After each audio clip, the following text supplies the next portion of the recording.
હા નાના, જય શ્રી કૃષ્ણ. બસ મજામાં. તમે શું કરે મારા દાદીમાં? ઉતા છે એમ ને? હા. કે હું હાલે બાકી ખેતીમાં? કેમ પાણી નથી? આપે તો ઉનાળાની સિઝન અને પાણી મળવું અઘરું છે. પછી કેનાલ આવો શિયાળામાં, ઉનાળામાં આવતી એટલે ફાયદો થાય. અચ્છા, પરમદી આવો છો એમ ને? તો વધારે સારું. આવો આવો, ફોન કરજો, સવારે તેડી જાય બસમાં. કોનો ફોન હતો દીકરા? દાદાનો હતો ફોન.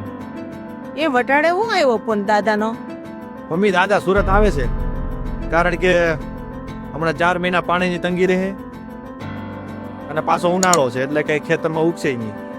તો દાદા કે હું ને તાર બા બે સુરત આવી તો કાલની બસ છે તો પરમદી પૂછાય સુરત તો તેડવા જવાના છે. પરમદી હોવાનું દાદાની સુરત આવે છે? બે કાર્તિક બટા તે કઈ વિચાર કર્યો છે? અહીંયા સુરતની કેટલી મોંઘવારી, ફાટા મોંઘવારી છે. આપણે ચારના પેટ તો માંડ ભરાય છે. એમાં તું દાદાને ને બાને તેડાવીશ, અહીંયા પૂરું પડશે? એમાંય દાદાને બા તો અંધમાતા રહીએ. અહીંયા કેમ પૂરું પાડશું આપણે બટા? ઈ ભલે દેહમાં રહીએ, દેહમાં બહુ સારા દાદાને બા. મમ્મી, તમે કોઈ દી વિચાર કર્યો છે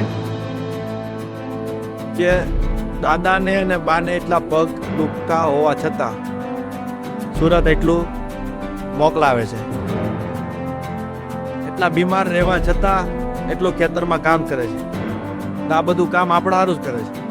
આપણે ઘઉં મોકલાવે, મગ મોકલાવે, ચણા મોકલાવે, આ બધું આપને મોકલાવે. તોય તમે એમ કહો છો કે મોંઘવારી અહીં સુરતમાં એટલી છે. અરે દીકરા, ઈ તો મેં કાંઈ વિચાર ન કર્યો હો બટા. ખરેખર દાદાને ને બાને આપણે તેરાવા જ જોઈએ. નડામાં બિચારા 4 મહિના કેમ કાઢે દે એમાં? નહીં હો દીકરા, તું દાદાની બાની આજ જ ટિકિટ લઈ લેજે ને કાલ એને કહેજે ફરજિયાત બસમાં બેસી જાય. આવજો દાદા ને બા અહીંયા આવશે ને તો આપણે બધા હારે ફરવા જાવું ને ક્યારેક ક્યારેક દાદાને ને બાને આપણે છે ને હોટલમાં લઈ જાવું એટલે એને મજા આને. બહુઢિયા મળે ને બીજું શું જોઈ? આજો તો પ્રેમ જોઈ એને. તમે તો તમને જો અમારો આ વિડીયો સારો લાગ્યો હોય તો તમે સબસ્ક્રાઇબ ન કરો તો ચાલશે, પણ તમે 10 ઘરમાં શેર ચોક્કસથી કરજો.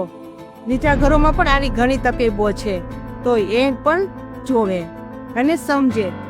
જય માતાજી, જય શ્રી કૃષ્ણ.